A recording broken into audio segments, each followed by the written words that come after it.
আজি 21 জানুৱাৰী 2026 তাৰিখে ৰত্ন ভৱন সিং সমষ্টি প্ৰাংগণত অনুষ্ঠিত হোৱা ৰাইজৰ দলৰ বিশাল কৰ্মী সভাত উপস্থিত থকা সকলো কৰ্মী আৰু ৰাইজে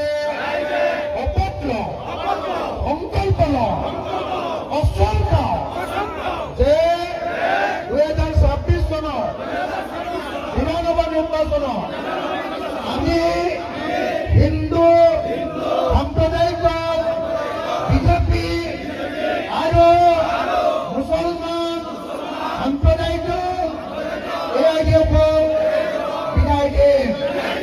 আমি হিন্দু সাম্প্ৰদায়িক দল মৌলবাদী দল চৰ্দাৰ হিমন্ত বিশ্ব শৰ্মা আৰু মুছলমান মৌলবাদী দল AIDF-ৰ চৰ্দাৰ প্ৰৱৰ্তনাথ চন্দ্ৰমণিয়াক ব্ৰহ্মপুত্ৰত দলিয়াই দিলে।